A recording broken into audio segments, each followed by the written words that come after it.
kiekvienas be išimties žmogus turi priklausomybę. Praktiškai dienon slopinau save alkoholiu. Patys esam pačių save šeimininkai. Kada reikia pastebėti, kad tai jau priklausomybė? Reikia spręsti iš to, ką žmogus kalba. Žmogui, kad jisai užsinorėtų problemą spręsti, jisai turi savo tai pripažinti kaip problemą. Labai dažnu atveju tinklalaidžių klausytojai yra tik klausytojai, jie nėra prenumeratoriai, todėl mes, podcastų kūrėjai, labai kviečiame jūs dažnai prenumeruoti, paspausti skambutį, uždėti tą patį laiką, pakomentuoti kažką, nes tokiu būdu podcastas yra plačiau girdimas, geriau žinomas ir mes galime kurti jums daug geresnį turinį. Tad kviečiame būtent tai ir padaryti ir gazuojam.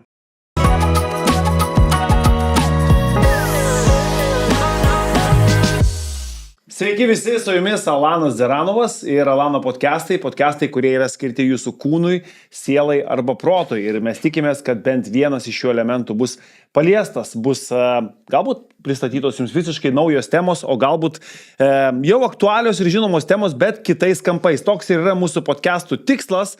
Ir šiandien tema yra be galo aktuali, visuomet įdomi, visuomet atrodo klausaisi, gali klausytis ją vėl ir vėl išgirsti kažką tai naujo. Tai yra tema apie priklausomybės. Ir šiandienos mano svečias yra priklausomybių ekspertas, jisai taip save ir įvardina. Jeigu dar turėsite papildyti savo specialybių arba rangą, galėsite pasakyti. Tomas Levulis, kuris atvyko pas mus iš Kauno, būtent ten jisai konsultuoja ir gydo žmonės ar padeda įveikti priklausomybės žmonėms. Čia jau pas papasakos jisai, kaip ten yra. Bet aš apie tas priklausomybės iš karto norisi pradėti kalbėti ir žmonės, kurie yra priklausomi nuo tinklalaidžių ir podcastų. Gera priklausomybė čia ar nepriklausomybė yra, Tomai? Jeigu dabar iš karto atsakyti šitą klausimą, tai aš sakyčiau taip, klausimas, kiek jisai paima iš to savo efektyvios naudos. Jeigu jisai pradės žiūrėti tinklalaidės ir podcastus, praleidžia ten per dieną 8 valandas ir nieko netaiko savo gyvenime, tai jisai kaip ir gauna informacijos, bet aš dabar klausau jūsų ir iškart mintys eina į šio laikinį gyvenimą ir apskritai, realiai mes bet kokią gyvenimo situaciją iš esmės galime nukreipti į priklausomybę. Ta prasme, tai gali būti psichologinis kažkoksai tai priklausomas dalykas. Imk bet ką, nes šiais laikais mes gyvename taip, kad tiek daug yra pagundų, tiek daug patogumų, tiek daug visokių sudarytų įdomių aplinkybių ir sąlygų gyvenimo, darbo, kasdienybės, rutinos, to pačio poilsio, kurios sąlyginai gali tapti iš to tokio technologinės pažangos ir atrodo labai daug privalumų ir pranašumų gali tapti priklausomybę ir neigiamą atspalvį gautų. Žinoma, pilnai sutinku, tik kad jeigu tęsti mintį, tai ką aš norėčiau pasakyti, gerai, kad žmonės ir kaip pats tokie šaunuoliai skleidžiat gerą informaciją žmonėm, bet iš kiekvieno žmogaus pozicijos aš sakyčiau, kad pasidomėjai ir taikai gyvenime, kad gerėtų gyvenimo kokybė, nes vien pažiūrėti neužtenka dažniausiai. Tarkim, kad reikia sportuoti, tai neužtenka žiūrėti laidą, kad reikia sportuoti. Reikia eiti ir sportuoti. Bet jeigu žmogus prisėda prie kompiuterio ar telefono ten ar laptopo ir jisai praleidžia 8 valandas per dieną, jis tiesiog laiko nepalieka savo kitiem dalykam. Tai aš iš to konteksto, kad informacija yra gerai, tik tai svarbu, kad žmogus taikytų savo gyvenime praktiškai tuos reikalus ir tada gerės jo gyvenimo kokybė. Fantastika. Tai Tomai, aš labai dažnai savo paskaitas pradedu nuo to, kad jūs tikriausiai viską žinote, ką aš jums šiandien pasakysiu. Ir žmonės apskritai viską žino šiais laikais, surasti informaciją. Mano sūnus gali rasti informaciją per 10 kartų greičiau negu aš. Tik svarbiausia, ką su tom žiniomis yra daryti tam gyvenime iš principo. Jo, tai pradėkime nuo jūsų pareigybės, priklausomybių ekspertas. Yra daug šioje srityje, kalbant apie priklausomybės tų specialistų. Galbūt trumpai, kuom jie skiriasi. Aš, pavyzdžiui, žinau narkologą tokį specialistą. Tai kuom skiriasi narkologas, priklausomybių ekspertas, kitokių gal kažkokių specialistų yra. Kaip jūs atskirti ir kas kokioje srityje kaip gelbėja? Aš pirmą nuo savęs pradėsiu, gal nuo savo gyvenimo kelio. Gerai. Aš save pristatau, aš sakau žmonėms, aš esu praktikas. Aš esu ne kalbėtojas, aš esu praktikas. Net ir dabar, man bus jau sueis 53 metai, aš tarkim, grįžtant biškį į tas tinklalaidės, aš patį kartais pasižiūrėjęs, aš ne vieną kartą esu save papildomai įkvėpęs nueiti į salę, nes, lankausi, bet pažiūriu, toks kaip ženklas, atrodo, planuojasi dieną, žiūriu, šaunuolis, iš karto į užtašytės ir į salę. Tai vat tokia, aš iš anų dalykų siūlau naudą žmonėm pasimti. Va, o koks mano kelias, nuo ko prasidėjo? Tai aš kažkada gyvenime vartojau alkoholį, dariau tai ilgai, 16-17 metų. Ir Vartojot kaip visi vartoja, ar vartojot iš tų 16-17 metų, kokį 12-13, tai vartojau kaip dauguma. Savaitgaliai, šventės, atostogos, tūsai, rūkydavau po pakelį į dieną maždaug. Klasika. Klasika. Nu, kaip ir ėjo gyvenimas, atrodo kaip ir pas daugelį, ne? Bet gyvenime pas mums būna egzaminai. Egzaminais aš vadinu kažkokius tai, stipresni egzaminai, stipresni sukrėtimai, kažkokios padarytos klaidos gyvenime. To pasekoj pas mane atsirado daugiau streso, aš pradėjau daugiau pergyventi ir kalčių visokių nuoskaudų, ten nusivylimų, baimių ir taip toliau. Dėl tam tikrų įvykių mano poelgių ar situacijų gyvenime. Ir tą padidėjusi stresą aš tada pradėjau užpilinėti, jau ten nevartojimas alkoholio, ten užpilinėjimas buvo alkoholiu. Ir rūkiau ir cigaretėm rūkimu. Aš surūkydavau į dieną po 2-2,5 pakelius raudono Marlboro. O jeigu kalbėt apie alkoholį, mano patirtis, aš sakau, aš esu praktikas, aš nesu teoretikas, man patinka žmonės praktikai. Aš susitinku, sakau, ką turėjai, ką praėjai, ką turi dabar, koks tavo rezultatas. Ir man tai parodo žmogaus realią kompetenciją. Bet iš principo praktikas, kai praktikas susiduria su teorija, tai gimsta labai gera praktinė teorija. Jūs nebereikalo dabar sėdit ir kalbat, tai aš noriu omeny, kad vis tiek teorija jinai yra, tik tai yra praktinė. Jo, tai bet jeigu grįžtų nuo pačių pradžių, tai aš tada kažkur 4,5 metus praktiškai dienon slopinau save alkoholiu. Tai buvo, taip, kasdieną minimum 3-5 alaus, plus fleškė 2 į pavakarę ten kažkokio brendžio degtinės ir 2-2,5 pakelį raudono Marlboro. Stiprių cigarečių. Po to buvo košė emocinė ten jovalas toksai, kad visko ten. Nu ir tai tęsiasi mano gyvenime, aišku, iš to dalykų savo elgesių su savim realiai, per santykius su alkoholiu, su rūkalais, aš davedžiau save iki tokio savo dugno, kas yra labai vertinga situacija gyvenime, savas dugnas. Net yra toks posakis, kažkur sako, žurnalistė daug pasiekusio žmogaus paklausė, sako, ką jūs savo gyvenime pasiekėt vertingiausio? Paties brangiausio, sako, dugną. Ir kai pasiekiau savo tą dugną, o tas dugnas kiekvieno iš mūsų atveju tai yra, jau čia dabar iš praktiko darbo su žmonėm, galiu pasakyti, irgi 15 metų tą darau. Tai tas dugnas, kas yra kiekvienam iš mūsų, Alanai, tai kai žmogus iš to, ką jis daro, tarkim, vartoja alkoholį ar ten rūko, kai jis asmeniškai jaučia ženkliai daugiau žalos, praradimų, savo suvokiamai, o kažkokia nauda ar ten privalumai, jie yra labai maži arba jų nelieka. Čia grinai asmeniai žmogaus patirtį. Tai čia ir pačiam tai buvo. Ir pačiam pas mane tai buvo. Ir pas mane klientai, kurie ateina toj būsenai. Jie ateina toj būsenai, kai jie save būna dakalę, grinai čia yra asmeniškai jaučia, kad iš tarkim iš alkoholio vartojimo, iš rūkimo, ten iš marihuanos, iš dar kitų dalykų, iš lošimų, kad jam asmeniškai iš to žala yra max, hiper, jo suvokime. O naudos arba nėra visa, arba jinai labai maža. Tada pas žmogų gimsta noras tvarkytis. Spręsti savo problemą. Čia kaip metaforiškai kalbant, kaip, jeigu dantį skauda biškį, žmogus galvoja, išgersiu vaistų, nuimsiu skausmą. Tai jau kai dantį pradeda imti normaliai, tada jis skambina stomatologui, sako, daktarėlį padėk. Va, ir aš tada tiesiog užsinorėjau tvarkytis, aš taip dabar prabėgom, nedetalizuosiu labai tos istorijos. Užsinorėjau tvarkytis ir aš prisitraukiau pagalbą, įrankius gavau, kaip sakyti, visą tai pagal tam tikrą metodiką praleidau per save. Dalį tos metodikos aš dabar naudoju savo pagalbų žmonėm, daug esu dakūrės, datobulinęs, mano autorinių daug dalykų yra. Va, ir pas mane dingo noras vartoti alkoholį, dingo noras rūkyti. Apie alkoholio vartojimo rūkimą aš jau net negalbu, apie elgesį, noro neliko. O čia yra giliau, nes dalis žmonių pas mus gyvena, kurie, tarkim, sako, aš nevartoju alkoholio, bet jisai su noru kovoja. Taip. Toks vienas mano klientas pasakė, tarp kito žinomas žmogus, tai sako, aš anksčiau, sako, iki darbo su tavim, Tom, aš jaučiausi kaip ant skersinio kabočių.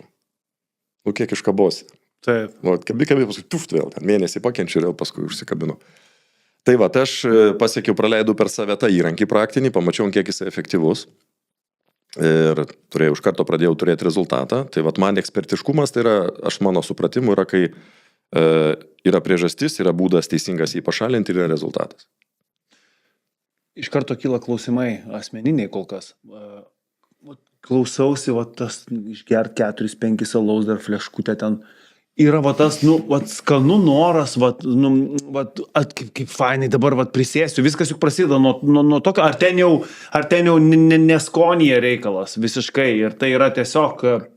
Mes kai einam į priklausomybę, galėsim aptartą visą paaiškinsiu mechanizmą tikrą, realų. Jo. Tai mes pradžiai, kaip ten liaudai sako, noriu geriau, noriu negeriau. Pradžiai būna taip. Antra fazė, noriu ir geriau. Trečia fazė, nenoriu bet geriau. Tai va, tai kai vieni mano klientai yra pasakę labai su humoro jausmu fainai, tokie, humoro turėjo jausmo vyrai, jie daug iki manęs buvo bandę ten tvarkyti savo problemas, tai mes griovėm tą mitą, kad atseit valia gali padėti susitvarkyti priklausomybės. Valia čia iš esmės ne prie ko yra, daugiausiai atveju, kiekių. Tai sako, Tomai, mes sakydom apie valią, sakydom, žiūrėk, kokia pas mus stipri valia. Mhm. Mes nenorim, bet jau 14 dieną geriam. Tai va ta būsena. Tai sakau, grįžtant trumpai prie mano istorijos, aš kai pradėjau blaiviai gyventi, pradėjo visai kitaip sukti šarabanai man, visai kitaip supras daug ką pradėjau tiesiog. O ką paukojot dar grįžtant, labai šalia, Ką paukojau? Ką paukojot per tą savo dugną, pasiekimo dugno, ar buvo daug aukų? Oi, santykiai šeimoje, pinigai, reputacija, efektyvumas, sveikata. Man buvo 303 metai, aš buvau... O veikla, darbas, karjera... Aišku kentėjo. Viskas kentėjo. O sveikata, iš principo, kas nutiko sveikatai? Kas nutiko sveikatai? Kažkokie buvo tyrimai daromi, kaip jūsų ten kepenys, vidiniai organai, kaip aš taip jaučiausi, kad man ir be tyrimų buvo aišku, kad jeigu aš tęsiu tą, ką toliau, ką darau, tai man nesušteks gal metam, gal 1,5. Tai aš tyrimų neėjau daryti, nes nebuvo kada, nes tu tiesiog, kokį tyrimą atsikeli ryte, cigaretę ir alus, tai... Kai blaiviai pradėjau gyventi, aišku, aš kai atsisakiau, tos madingo noras, aš kaip sakau, aš žmonių negydau, bet ir mano kelias buvo toksai, aš sako, tu gydai žmonės, ko aš negydau, aš jums padedu grįžti mum į prigimtinę būseną. Mes gimstam visi blaivus. Blaivybė yra mūsų prigimtinė būsena. Bet apie tai galbūt vėliau biškai aptarsim. Tai kelias toliau mano kas, kad aš tarkiau save, bet liko emocijos visa košė, ką aš užgerinėjau, kas pas daugumą, pas mus susta yra, tie mechanizmai, jie analogiški pas žmonės. Ir aš tada jau ieškojimo keliu, kaip man sutvarkyti įsilygintą emocinę būseną. Daug ką patyriau, daug ką išmokau, daug ką gilinausi, tas visas man pravertė, suvokė, kas veikia, kas neveikia, per praktiką tiesiog, ne? Turėjau savo keletą mokytojų. Mokytojas aš rinkdavausi dažniausiai pagal jo pasiekimus ir asmeninės patirtis ir pokytį rezultatą. Mhm. Man įdomu žmogaus asmenybės branda. Taip. Tas dalykas, ką jis pats pritaikęs, kaip jis pats gyvena.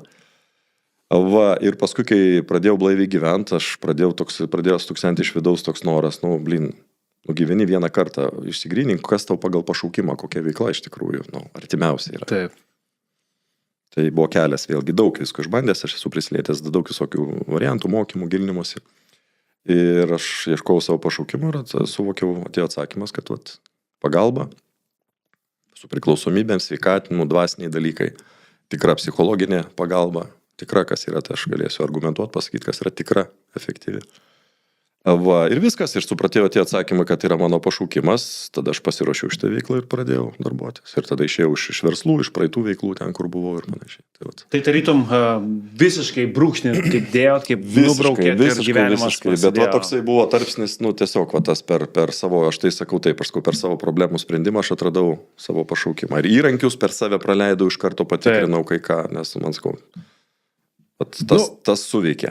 Tomai, klausant jūsų, aš tik vienintelį dalyką noriu paprieštarauti ir noriu, kad mūsų žiūrovai tikrai turėtų omeny, kad dugno pasiekti nerekomenduojam niekam. Ir negalvokit, kad tai reikia tikriausiai dugno tą pasiekti ir ten matyt, kad nušvis. Tai tada laisva ranka ir toliau varys, kol tenais nebus to dugno. Gal nelinkėkim jiem to? Nelinkiu, nes tiek, kiek aš pats praėjęs, tai ne kiekvienas realiai ko gero ir atlaikytų. Mano kelias buvo toks, matyt, man tam reikėjo, kad įgauti stiprybės, brandos. Taip. Tas ir darbus su žmonėm padeda. Aš kartais sakau klientams, kad šiandien mažai mane kuo nustebinat. Aš žinau, kaip yra ten, žinau, kaip tai tvarkyti ir žinau, kaip turėti rezultatą, nes pats jau 19 metų sąmoningai blaiviai gyvenu, nei rūkau, nei vartoju alkoholį. Tam mes ryčiai susirinkome, kad įkvėpti jūs ir pamotyvuoti motyvuotume tam, kad to nedarytumėte. Lygiai taip pat ir aš, kuomet einu ant scenos ir kalbu apie sveikesnę gyvenseną, bandau įkvėpti žmonės, sakau, tikrai nereikia pasiekti dugno, o galima gyventi visą laiką kokybiškai, kam ten kažkur tai kažką paaukot ir paskui kilti viršų. Jų galima kažkokią bendrą... Šitą, aš atsiprašau, noriu įsiterpti, Alanai, aš tai vadinu, sakau, būkim išmintingai proaktyvus. Vat išmintingas proaktyvumas gyvenime, ne? Tai žiūrėkim dienos režimo, gyvenkim blaiviai, sportuokim, ilsėkimės, vat visas. Tai jeigu žmogus tame gyvena, tada jisai tiesiog, jisai nekuria savo tų problemų. O jeigu dugnas, tai apie dugną vėlgi čia yra labai individualu. Jauniausiam klientui buvo 17, kuris atėjo ir pasakė, sako, Tomai, tu mano kaimynam padėjai, matau rezultatų, sako, padėk ir man, nes sako, aš jau neturiu pinigų ant cigarečių ir ant alaus, sako. 17 metais. 17 metais. Vyriausiam klientui vyrui buvo 72 metai. Tai vat vienas tada savo supratiminį dugną, aš nekalbu nebūtinai, kad ten guli. Taip, aš supratau. Ir neatsikeli. Kai neatsikeli, tai jau tada skambini narkologui, atvažiuoja, suleidžia adrenalino į širdį ar kažką tai. Tai ten tada jau detoksikacija daro. Tai detoksikacija tai yra tiesiog, kad būtų aiškiau galbūt žmonėms suprasti, tai yra tik fizinio kūno išvalymas nuo intoksikacijos. Taip. Bet priežasčių ten niekas nepašalina, nes reikės pirmą suprasti, o paskui pašalina. Norite pokyčio? Prisijunkite prie FitMe bendruomenės, pasinaudokite nuolaidos kodu, spauskite čia ir gaukite mėnesio nemokamą prenumeratą kartu su mitybos planais, sporto programomis bei specialistų konsultacijomis ir dar daugiau. Tų priklausomybių yra gyvas velnias ir aš nuoširdžiai tikiu, kad kiekvienas be išimties žmogus turi priklausomybę. Ir ypatingai šiais laikais kiekvienas turi. Nežinau, Tomai, kokia pačio nuomonė yra tuo, bet jeigu mes kalbame apie priklausomybės, pačios populiariausios yra be jokios abejonės alkoholis, nikotinas, ką mes jau ir paminėjome. Tada žinoma narkotikai, tai yra labai stipri priklausomybė, lošimai, labai išpopuliarėjusi priklausomybė. Ir tada jau eina visos tokios, sakykime, periferinės, bet ne ką mažiau stiprios ir svarbios. Kokių dar priklausomybių pasitaiko, didėja, daugėja pačio asmeninėje praktikoje, kas vyrauja rinkoje priklausomybių? Aš galbūt paminėsiu labai retus atvejus. Žmonėm gal bus įdomu išgirsti. Tarkim, yra priklausomybė nuo masturbacijos. Tas turėjęs klientą, kuris man paskambino, sako, paskui jis man sakė, kai padėjau sutvarkyti, sako, aš iki jūsų, sako, viską išbandžiau. Ir ten mane ir kodavo, ir visą kitą nieks nepadėjo. Bet jis sutvarkė viskas ok, bet trumpai, kad mechanizmą biškai paaiškinti. Tarkim, pas tą žmogų buvo situacija kokia. Jisai grįžta po darbo, įtampoj, darbas judesy, pardavimuose, kontaktai, spaudimas iš valdžios, prekyba, visa kita. Jis grįžta įtampoj. Jis nevartojo alkoholio, nerūkė. Toks jau buvo jo nusteikimas, kaip sakyti, jis buvo, kentėjo nuo tų dalykų, susilaikęs buvo, kad nedaryt, bet jis įtampą taip nusimdavo. Jis eidavo į kitą kambarį namuose, šalia žmonos, šalia vaiko, užsidėdavo tam tikrus tinklapius ir taip nusimdavo įtampą pasimasturbuodamas. Ir tai darydavo 5-6 dienas per savaitę. Aišku, per eilę metų, tai kas pasišlyjo santykiai, seksualinė sveikata, taip toliau žmonos nepastenkinimas. Tai jis atėjo, šiam paaiškinau priežastis šito dalyko, daviau įrankius, jis jas pašalino, sutvarkė, atsistatė viskas. Ir santykiai su žmona ir tapo laisvas nuo pornografijos. Kas dar? Kokios dar priklausomybės? Arba kas bent jau, tarkime, kyla labai sparčiai kreive? Kiek tenka girdėti, tai kyla kreive dabar. Yra vieni dalykai, Alanai, kas pas mane ateina klientai. Tai daugiausia man tenka susidurti ir padėti žmonėm, tai alkoholis, rūkimas, marihuana, kokainas, lošimai ir artimo žmogaus psichologinė priklausomybė nuo, tarkim, pasakysiu būtiškai, kad būtų aiškiau, kai žmona yra priklausoma nuo vyro priklausomybės. Jis yra psichologiškai priklausoma. Tas irgi labai dažnas atvejis. Vyras šeimoje geria arba žmona, bet dažniau būna vyrai, mes pasižymim šito vietoj. O žmona pergyvena dėl jo.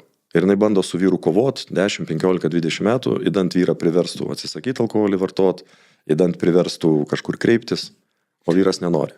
Bet čia žiauriai įdomu, aš esu girdėjęs šitame momente, netgi esu, man atrodo, ir mintį pasirašęs, kad tas palaikymo faktorius, ypatingai alkoholį vartojančių šeimose žmonių, tas palaikymas ir tą, jūs sakot, moters vaidmenį, tai yra rūpinasi. Ir vyras visą laiką žino, kad šalia jo yra žmogus, kuris neatsiribojęs, o kuris jį atvirkščiai palaiko, bando jam padėti visą laiką šalia, pergyventi, verkia ten su juo, kartu pergyvena ir taip toliau, jisai toliau pila. Čia kažkas panašaus? Čia apie tai. Čia apie tai būtent. Jo, yra tokia savoka kopriklausomybė, bet kad būtų aiškiau žmonėms, kad suprastai, aš imsiu modelį šeimos, vyras ir žmona. Tai labai populiaru, bet tai galbūt matau, kad trūksta efektyvios pagalbos iš esmės žmonėm. Tarkim, gyvena vyras su žmona ir vyras vartoja alkoholį ir žmona vartoja alkoholį. Kaip taisyklė, tos moterys, kurios pergino jos dėl vyro alkoholizmo, jos irgi išgeria, tik mažiau. Taip jau būna. Va, ir ką mes turim tada? Jie gyvena kartu, tarkim, vyras pavartoja, pabalevoja, ten visą kitą, kaip elgėsi žmona. Jis pradeda įkaltinti, priekaištauti, moralizuoti, grasinti ir taip toliau. Kitiems šmeižti jį, ten skambina jo tėvam, ten tvarkykit sūnų, ten draugam ir panašiai, kompanijom, su kuriamis jis laiką leidžia. Kitaip sakant, pas moterį šito vietoj, kad bus aiškiau gal žinia žmonom geriančių vyrų. Nes tai problema irgi yra sprendžiama. Jeigu žmogus vartoja alkoholį ir jisai pats tos problemos spręs nenori, reiškia jis, ką mes šiandien ką tik šnekėjom, jisai savo galvoj nepasiekęs tos būsenos, kad jam dominuoja žala, supratime, ne? O nauda yra labai maža. Savo dugnelių jis nepasiekė. Reikia tada suprasti tokį dalyką, kad pas moterį gyvenime atsirado vyras su priklausomybė nuo alkoholio dėl priežasčių, kurios yra jos pasąmonėje. Jos atmintyje. Mūsų pasąmonė valdo kiekvieną iš mūsų 95-97%. Kokios tos priežastys yra? Tai yra moters baimė. Pasąmoninė moters baimė per artimo žmogaus vartojimą alkoholio patirti skausmą, diskomfortą, kažkokius praradimus.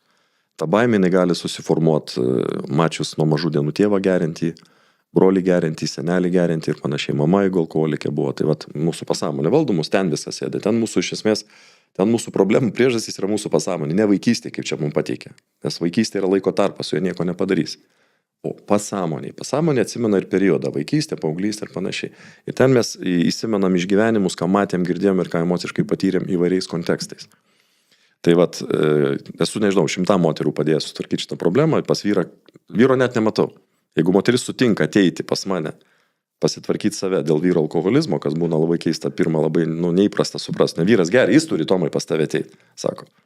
Jūs nenori, tai ką, aš jį žaginsiu psichologiškai, jeigu atstumsit pas mane. Bet aš girdėjau, kad reikia tiesiog atsiriboti nuo tokio žmogaus. Ne. Čia yra teorijos, kaip sakyti, aš kalbu iš savo praktinės patirties. Atsiriboti ne visada reikia. Reikia sveikai atsiriboti, bet pirmą reikia moteriai, jeigu kalbu apie moterį, tai žinot, kaip pašalinti, aš turiu įrankius, metodiką savo darbę naudoju. Tai ne pokalbiai yra. Pašalinti baimę iš pasąmonės, kad per artimo žmogaus alkoholio vartojimą aš patirsiu skausmą, diskomfortą ir panašiai. Nes kai moteris turi tą baimę, tada jinai nori vyrą kontroliuoti. Mesgi vyrai esame. Mūsų nesukontroliuosi.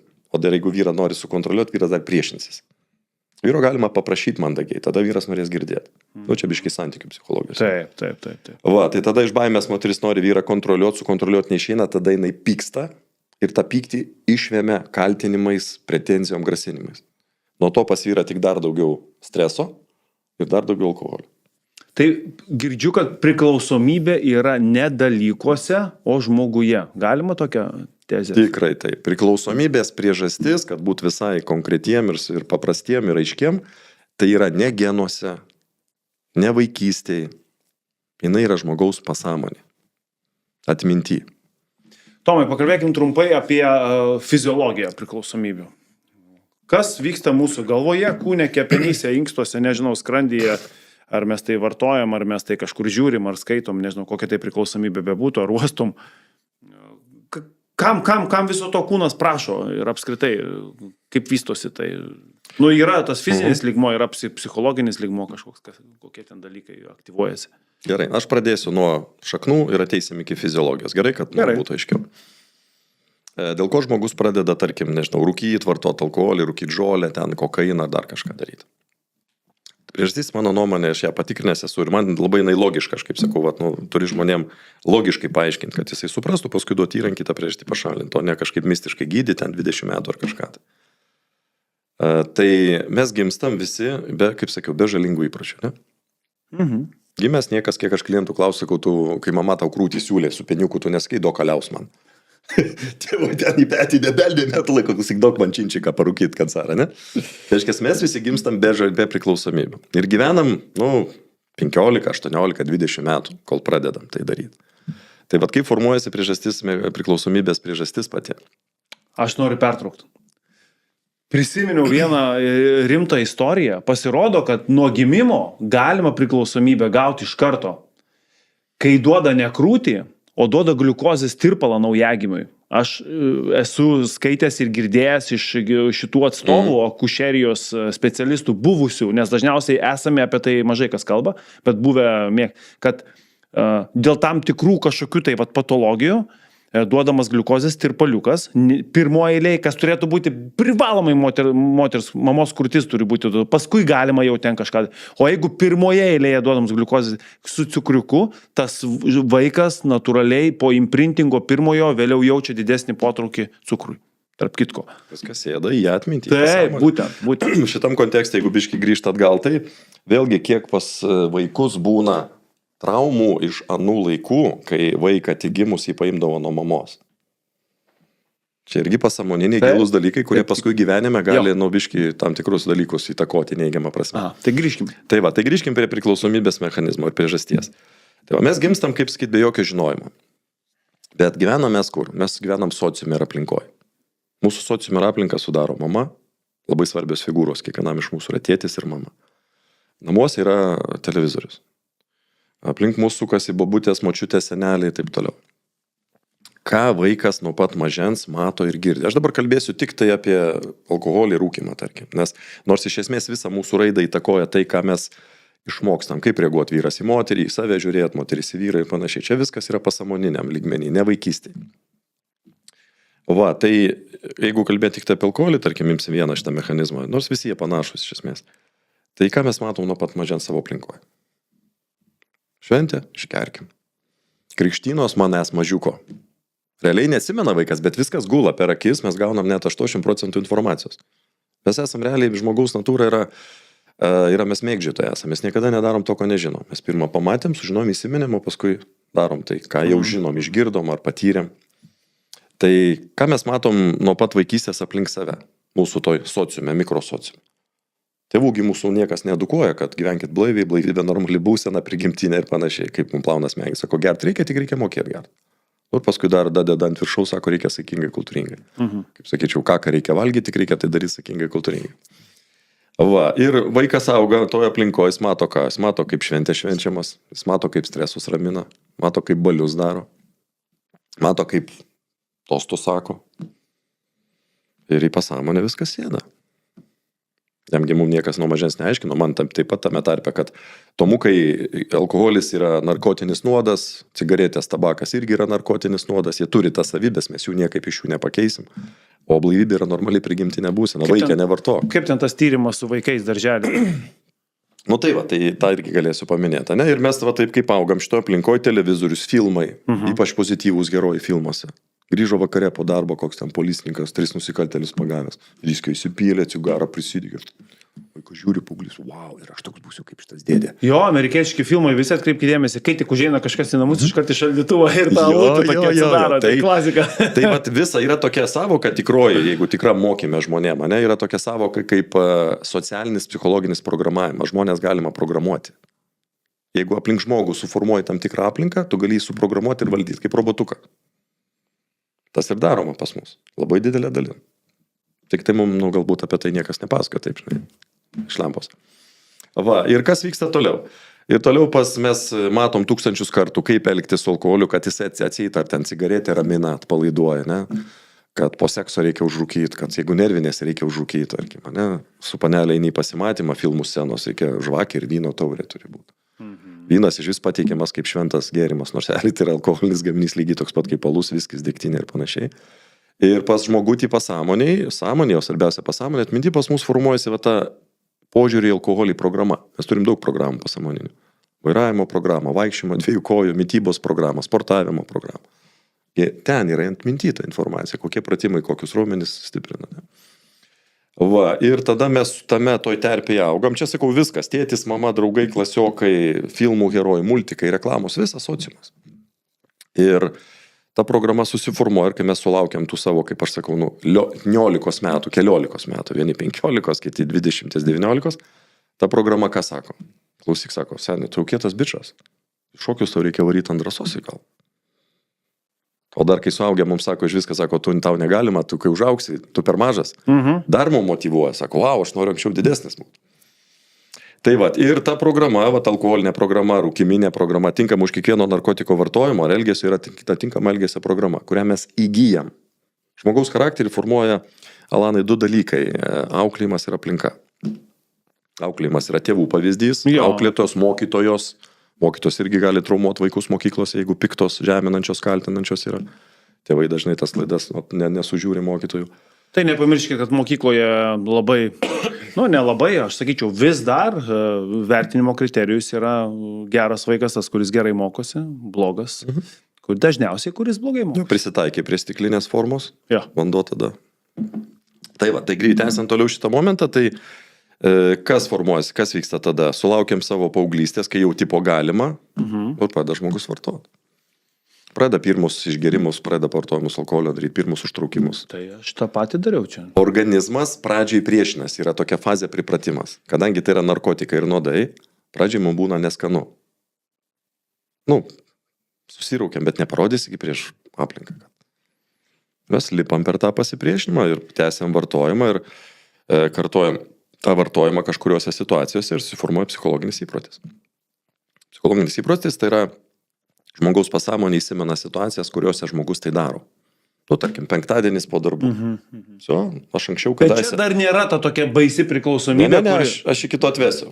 Čia yra tas toksai gražus ritualas, kurį mes įeinam į įpročio fazę, ne? Jo, čia yra, aš pasakoju dabar nuo pat šaknų priklausomybės vystymas. Ok, taip, aš jaučiu tai, Nuo pat šaknų priklausomybės kitos fizinės lygmens irgi daisim. Va, ir tada žmogus pradeda vartot iš įpročio, nes, penktadienis, šeštadienis, stresas irgi yra įpročio dalykas pradžioje, nes matėm įsitikinimą alkoholinį, kaip formuojasi. Mes daug kartų girdim ir matom iš aplinkos, kad susinerin išger, kad alkoholis ramina arba linksmina atseit. Jis neturi jokio poveikio, nei raminamojo, nei linksmino, nei vienam narkotikė nėra šito dalyko. Betgi ramina, visi sakė, kad ramina. Aš tai neatsimenu, aš jau senokai nevartoju, bet... Aš žinot, aš girdžiu irgi iš klientų, kai pradedi darbą kartais, sako, man atrodė, kad ramina. Pasakysiu pavyzdį, suaugusiam žmonėm laidą darot, kaip sakyt, bus labai aišku. Įsivaizduokim, yra panelė, jinai serga stipria venerinė liga. Turi kažką. Sifilis, tarkim, kažkoks. Ir jeigu su ją vaikinas pasimylės, jisai tiek, kiek jam užteks lytinės pajėgumo, jisai turės malonumo. Pagal amžių, pagal pusvalandis, valandą ten, tai bus jam malonumas. Kas pas jį bus po to? Po to bus tas pats, kas yra. Po to bus venerinė liga, problema. Lygiai yra analogiškai, metaforiškai papasakoju šitą pavyzdį, lygiai yra tas pats alkoholio vartojimas. Žmogus keliom ten valandai, minutėm įneša save iš melagingo supratimo į tą pseudo laimę, bet ilgam laikotarpiu jisai kūrė savo problemas. Jisai kala savo per valią, per charakterį, per sveikatą, per finansus, per uždirbimą, per efektyvumą, per krūvas dalykų. Aš jau nekalbu apie tai, jeigu ten prisidirba su policija reikalų, su kodeksais visais ir panašiai. Tai aš į alkoholį ir visų kvaišalų vartojimą žiūriu kaip tą, sakykim, tą moterį. Nes realiai rezultatą reikia žiūrėti, visas procesas, ne? Kaip mano gyvenimo kokybė, efektyvumą veikia, tarkim, metų, 3, 5 laikotarpį. Kas pas mane gerėja, kas prastėja. Kalbant apie alkoholį, tai iš vis yra, kol tai tampa priklausomybė, mes einam link to po truputėlį, tai kokių 70 metų periodas, tai nėra, jis gali būti, jis toks pakankamai tęstinis, jisai nėra taip, kad šibam per savaitę ir tu tampi. Ne, čia tie etapai individualiai nuo žmogaus priklauso. Vienas žmogus gali ten, sakykim, kaip daugum atrodo, tvarkingai vartoti alkoholį ir jisai nugyventi gyvenimą gali. Ir jam tai bus okei atrodys, aš niekada neverčiu žmonių, sakau, atsisakykit, privalot. Ne, kas jau pasiekit savo dugną, yra būdas, įrankiai galima sutvarkyti efektyviai. Tai įprotis, ne? Tai įprotis yra, kai kartojasi situacija, vartoja žmogus į save įterpinėja į kūną narkotinį nuodą. Tai visos tos substancijos, čia ką be paimsim, alkoholis, ten tabako dūmas, elektroninės cigaretės, marihuana, kokainas ir panašiai. Elektroninės cigaretės iš vis kaip įdomu. Visas tas dalykas, mes terpiam į kūną, ne? Ir ląstelės gauna tą visas medžiagas, ir nuodus, ir narkotikus. Ir eina laikas, ir su laiku jau ir ląstelės pradeda darytis priklausomos nuo narkotinės sudedamosios. Taip, cheminio elemento. Ir viskas. Ir tada ateina, tai vadinasi fiziologiniu poreikiu, tai yra fizinė priklausomybė. Ir tada žmogus ne tik įprotis yra, ten išgert, pavartot, parūkyti ar kažko, bet jau ir kūnas prašo reikalauti. Ir tada jau tas fizinis lygmuo, jau tada aišku eina per fizinį lygmenį ir pažeidimai jau ten giliau eina, toliau ląstelė žūsta, mutuoja, visokio ten dalyko. Ten nieko, realiai nuo bet kurio, aš pasakysiu taip labai paprastai, nuo bet kurio narkotinio nuodo vartojimo žmogaus organizme nieko gero nevyksta. Ta reikia suprasti tiesiog, paprastai logiškai sėdus pamačius. Aš taip, tokią metaforą galiu pasakyti. Kaip žiūrėtumėm į žmogų, jeigu kamštį stovit Vilniuje, važiuoja ten, tarkim, namo ir matot iš mašinos išlipo čiuvakas, pasilenkė prie duslintuvo vamzdžio. Kamštį daug mašinų ir uosto iš duslintuvo. Pažiūrėjo, ten TDI, dizelį. Pagazuok, sako, apsikaifavęs visas, wow, gerai, kur dabar dujom varomas. Keistai žiūrėtume, ne? Yeah. O ką daro žmonės, kurie rūko? Jie dar didesnius nuodus terpia į save už didelius savo pinigus. O emocinis valgymas ir, pavyzdžiui, kompiuteriniai žaidimai. Juk čia kas yra? Čia jau yra dopamino kažkoksai tai smegenų, reiškia, ten, nežinau, poveikis. Per kitus truputėlį jau nebenuodijimas, savotiškai, ar vis tiek čia į tą pačią. Emocinis valgymas, tai jis irgi savęs nuodijimas yra. Nes ką mums maitintis reikia? Maitintis reikėtų, kai jaučiame alkį ir maistas pagrindė turėtų tarnauti kaip maisto medžiagų šaltinis mūsų organizmui. Bet kai žmogus pradeda per maistą dar save raminti, tai yra mechanizmas labai panašus kaip alkoholis, kaip rūkimas. Tai tada kas gaunasi, jisai ne tik pasimaitino, kad alkį numalšin, bet jis dar apsirijo, kad ramesnių pasidaryti. Gaunasi apsirijo. Ir tada neretai, man tenka ir padėti su mitybos sutrikimais. Tai kas vyksta, tarkim, pas merginą panelę, jeigu jinai turi tą mitybos sutrikimą, jinai alkoholio kaip ir vengia vartot, raminti save, tipo, ne? Ar ten rūkyt. Jinai tada apsirija maistu. Ramina save. Apsivalgė mergina.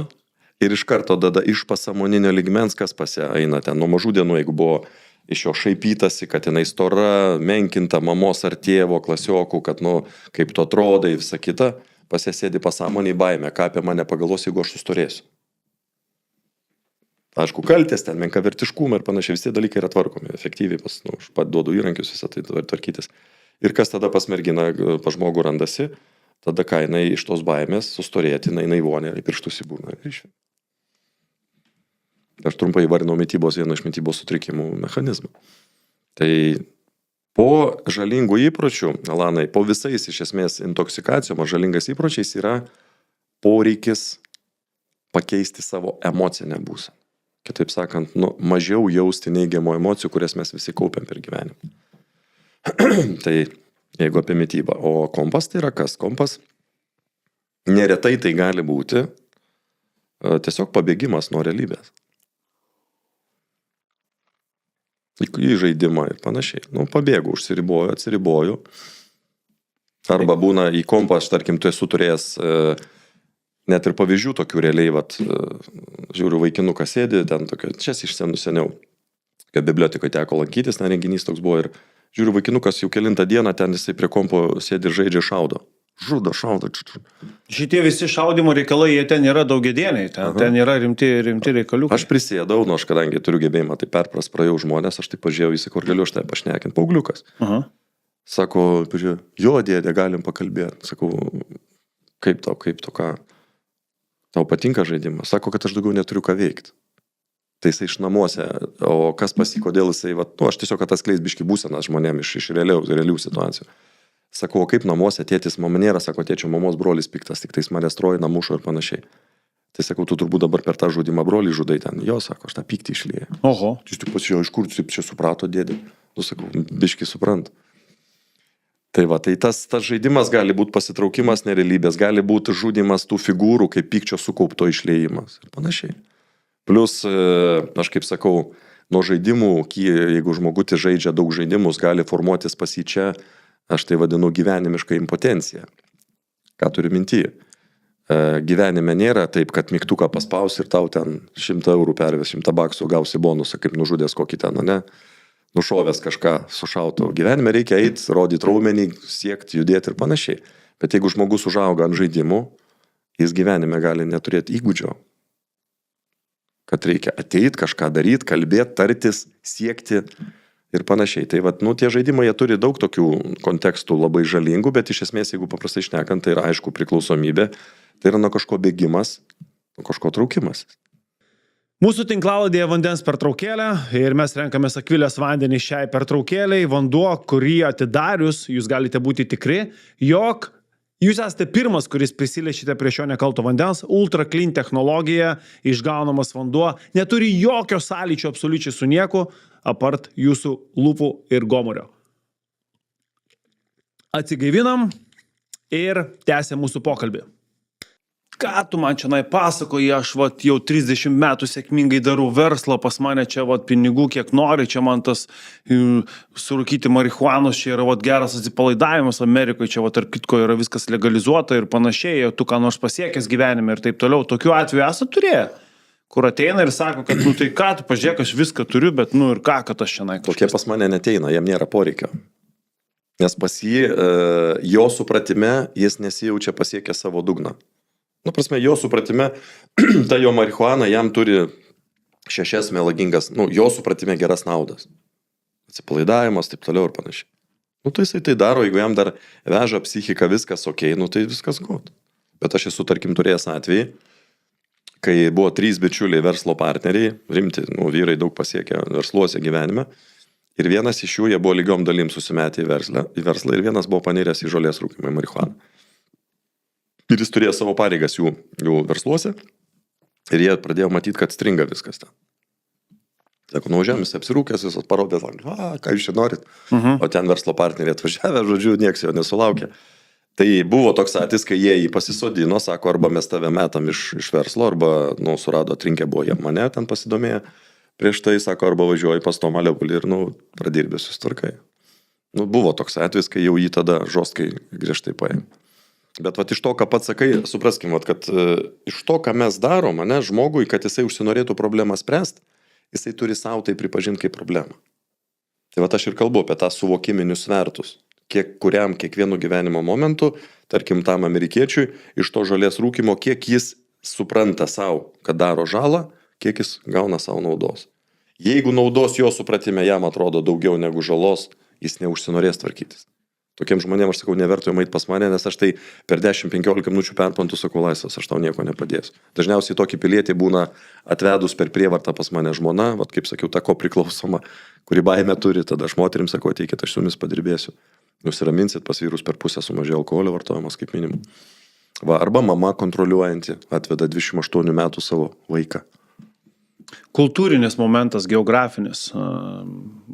Šiaurės tautos mažiau atsparios alkoholiui, bet turi kažkokius kitus. Imkim, kažkur yra vyno gėrimo kultūra, viduržemio jūros regionas, ten Kaukazas, Azijoje, ten kanapių patraukti yra nieko baisaus, ten Pietų Amerikoje, ten, žinai, vėl visokios ten nuovirai, visokie kaktusų, šitie visi, kaip ten, ajaska, kaip ten. Aivaska, jo. Paskui, ką mes ten dar turime Turkiją, Egiptus, ten kaljanų kultūra kažkokia, visur yra kažkokia tai sava šitą mes iš ten įmam pavyzdžius, mes kažkur tai galvojam, kad ten yra taip gerai ir ten tarytum yra ta tokia kultūra, kuri sako, kad čia viskas yra tvarkoje, čia galima, juk čia žmonės kažkur ten, imkim viduramžių, tai yra viduržemio jūros regioną, tai ten ir ilgamžiai visi ten vyną gerdami visą gyvenimą. Pavyzdžiais mes vadovavomės čia, kaip šitoj vietoj. Jo. Jeigu pradėti nuo žodžio, Alanai, savokos kultūra. Kas yra kultūra? Kultūra tai yra mum aplinkoj sociume formuojami elgesio stereotipai ir modeliai. Taip. Šitie dalykai, kiek man teko, kaip sakyt, galimybės suprasti, įsigilinti ir pamatyti, kaip tai veikia, šitie dalykai realiai yra valdomi. Vienoj šaly galima labiau išpromaušinti vyno pramonę, už to, aišku, supraskim, stovi suinteresuotos jėgos ir struktūros. Už viso to yra didelė įtaka, dideli pinigai. Ir nebūkim naivus, negalvokim, kad tas, kuris man gražioj pakuotėj išsiūlo kažkokį tai kvaišalą, kad jis rūpinasi manimi. Jis nesirūpina manimi. Jam reikia mane apgauti, kad aš pradėčiau jo kaką gaminamą į save terpt ir jam jį maitinčiau 35 metų savo resursų. ir paskui dar savo pavyzdžių užprogramuočiau savo vaikus, dar 4-6 kokius žmonės, ir jie tą patį darytų. Va, tai jeigu pradėt nuo kultūros, tai man iškilo toks pavyzdys, aš kitą kartą su vienu žmogu bendrau, sako, tai čia Tomai kultūra, tai aš kaip tik man tada buvo, darbė pas mane, turiu tokią nuotrauką, kur žmogelis nugriuvęs nuo soliuko visas toks ten. Sako, kiek tau čia kultūros? Girtutukas, strigęs. Sako, kiek tau čia kultūros yra? Kiek tu čia matai kultūros? Sako, čia nėra, čia šlikštu. Tai vėlgi, aš sakyčiau taip, reiktų atskirti narkotinių nuodų vartojimo elgesio stereotipus nuo kultūros, nes mano supratime kultūra yra geras ir teigiamas dalykas. Ne? Menas, poezija. O taurė vyno prie maistų, klasikinis pasakymas, juk tai irgi populiarus pasakymas. Mano argumentas tada duokit vaikučiui savo irgi vyno. Šaukštuką. Kai taip žmonėm pasiūlau, sakau, gerai, jūs tą vyną mėgstat sūrį, ten kiti brandy labai brangų. O beje, o jeigu duotų? Jeigu niekas nesutinka. Dauguma sveikesnio proto žmonių nesutinka. Ir argumentas būna koks. Sako, taigi negalima per mažas. O sakau, ir ką? Ką reiškia per mažas? O kai užaugs jau bus gerai? Jo, sako. Taip sakau, argumentuokim, panalizuokim tą momentą. Esmė yra labai paprastas, jeigu žiūrėt, mūsų sudaro ląstelės psichika. Tas pats vynas, tas pats cigaretė, ten dūmas, tas pats alkoholis ar bet kuris kvaišalas, jisai veikia neigiamai psichiką ir į ląsteles. Tai pas daugumą žmonių supratime užtenka ko? Kad mažam kūnui, mažesniam kiekiu ląstelių, tai yra žalinga vaikui, o jau kai to kūno ląstelių bus daugiau, jau jam nebus žalinga. Sakyčiau, daužyti galvą į sieną vaikui nereikia 6 metų, o jau kai nuo 18 jis tiek dubasina, saikingai, kultūringai. Aišku, jeigu vaikai tėvai jam tokį pavyzdį rodytų, nuo mažens tai darytų. Va, tai čia mano atsakymas tiesiog būtų toks biškis, atskirkim kultūrą nuo narkotizacijos. Čia žmonėm galbūt labai keistai bus supras, bet aš narkotiko legalizuoto, narkotis yra narkotikas, jis legalizuotas įstatymiškai, tabakas irgi. Nikotinas ir alkoholis, taip mes turim du. Nuo to jie nenustoja būti narkotikas. Kaip ir logiška. Va, tai aš to nesakyčiau kultūra, tai yra antikultūra. Kultūra yra pozityvus, geri dalykai. Menas, dailė, sporto kultūra, pats ką propaguoja. Pavyzdys, įkvėpimas, čia yra super. Geri filmai, ne tie, kur programuoja scenos, kur ten kiekvienoje scenoje 100 kartų parodo, kaip ten kažkoks geras, pozityvus veikėjas, alų geria viskį ar cigarą užsirūko. Tai yra programavimas mūsų. Taip, kad aš visai šito dalyko neskaitau kultūrą, čia nieko bendro su kultūra neturi. Tai yra tiesiog, nes aš vėlgi iš tos pusės taip sakyčiau, žiūrėkim į tai, ką mes darom, ką mes į save įterpiam, ar tai mūsų psichinė ir fizinė sveikata stiprina ar silpina. Toks paprastas kriterijus. Jūs nuo šito pradėjot tinklalaidę ir dar kartą kažką. Aštuntokui suprantamas. Ar tai, ką aš į save įterpinėjau, ar silpina mano psichinė ir fizinė sveikata. Ir ant to statykim viską. Apie aštuntokus tos pačius paaugliai. Mes esame daugiausiai vartojantį elektroninių cigarečių ES valstybė paauglių tarpe. Kiek man teko paskutinę statistiką išgirsti, nustebino labai. Tai tos elektroninės cigaretės ir apskritai paauglių priklausomybių vystymosi kultūra. Ar atsineša kažką iš paauglystės į brandą, ar paauglystėje tapti priklausomu yra lengva, įmanoma, ar yra tų priklausomybė, ar turite tokių klientų. Truputį tą amžiaus ribą kažkaip tai papasakoti. Užvakar turėjau klientą. Labai tarp kitko, vėlgi, tokia išaiškinga patirtis. Iš vis, jeigu atsakyti pilniau šitą klausimą, tai vėlgi šitų priklausomybė ir rūkimo, nes elektroninė cigaretė tai yra tas pats rūkimo dalykas. Vienareikšmiškai. Tik tai vėlgi užuomazgos jos formuojasi nuo pat mažumės, sėda į žmogaus sąmonę ir pasąmonę, ką mes matom ir girdim aplink save, ne? Beje, praleidau trumpai paminėsiu tą pavyzdį, ką apie darželį buvo tyrimas, ką darytas apie programas. Apie mažus vaikus. Taip, kad patikrint, ar vaikas turi šitą narkotinę kažkokią programą, buvo tyrimai atlikti. Tai darželį, socialiniai darbuotojai atėjo ir sako vaikam, žaiskit šventę, šiandien bus laisva programa. Vaikučiai kiek 4-5 metų darželį. Žaiskit vaikai šventę, jungė kameras ir filmavo. Kaip vaikai žaidė šventę? Susistūmė stalus greitai, galais kėdutės, sėdo berniukas mergaitė, susistatė kegliukus žaislinius, susistatė plasmasinius indelius savo, ir sėdi šneka, ten kažką kelia, įpila viens kitam, susidaužia, apkabina paskui panelę. Sumažintas suaugusių variantas. Reiškia, jiem jau iki tų 4-5 metų užteko kelis šimtus pamatyti to melo apie narkotiko, alkoholio šiuo metu, turiu minti legalizuotą narkotinio nuodo vartojimą, pas jos programą jau sėdi. Ir jau tada jie pažaidė tą visą dalyką. Tai ką jie nevartos alkoholio, kai jiems bus 18-16? Tai va čia tas, kad supras žmonėm būtų, kad čia jau nuo mažų dienų mes dedam į galvą savo pavyzdžiais, to, ką mato, girdi mūsų vaikai, visą šitą dalyką, visą šitą mūsų sociumas, jisai taip pat veikia. Tu greičiau pradė gert, rūkyt, prasigerk, kaip sakyt. Nes jeigu tu to nedarysi, tu nebūsi krūtas. Tipo. Taip. Grįžtant prie cigarečių. Tai vėlgi programos formuojamas nuo mažens, gula, ką girdim ir ką matom ir girdim. O kas vyksta, ką aš matau su šitom elektroniniam cigaretėm? Čia labai gražiai padaryta gudrybė.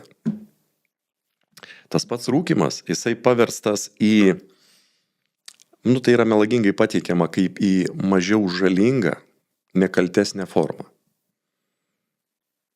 Bet tai yra melas. Aišku, galbūt ta industrija, kuri tai daro, jie uždirba iš to ir panašiai. Ir tarkim, kas, šiandien aš važiavau pas patį laidą irgi, sustojau prieš esaforą, žiūriu, vyrukas sėdi ir ten Flomasterį rūko. Jo, flomasterį rūko, kitas ten tą vaipus ir panašiai.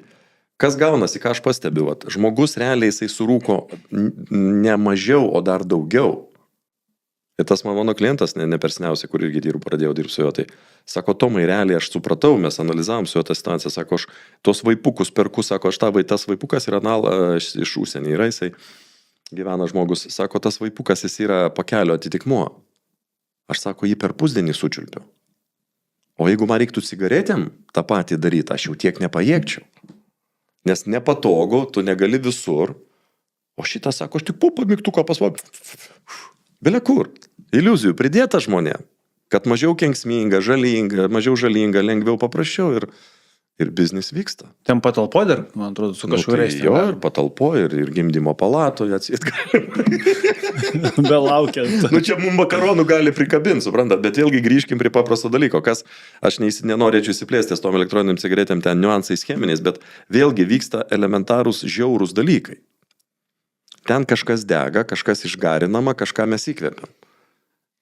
Vartykim kaip norit, jeigu jūs turim sąmoningą protą, galvą ir logiką, tai tam dūme ar tuose garuose įkvepiamuose. Ten irgi yra narkotikų ir nuodų. Nusgi tai tiesa. Tai koks skirtumas, kokią formą aš tai paimsiu, jeigu aš rūpinosi savo gyvenimo kokybę, psichinę ir fizinę sveikatą, ar aš kažkokį plasmasės gabaliuką čiulptelsiu ten mašinai važiuodamas, ar aš prisidėksiu soskę rūkstančią, tabako įmirkyto popieriaus ten chemikaluose, ar aš ten kažkokį flomasteriuką patrauksiu. Ten procesas vyksta vis tiek dėgymas. Kažkiek išgarina, aišku, per garus visą kitą, bet į savo kūną žmogus ir į psichiką traukia narkotikus ir nuodus. Ir sakau, čia tokia aš matau tą iliuziją, tokia žmonės sako, mes mažiau surūkom. Ne mažiau, sakau, mėlėjus, pasigilinkit. Jeigu jums tiek pat reiktų cigarečių sutraukti, jūs net, reiktų išėjti kažkur, ne, o čiagi įsitraukiai, patraukiai. Tad jeigu būtų objektyviam, sakau, pasigilinkit, tikrai ir jūs nedaugiau net surūko.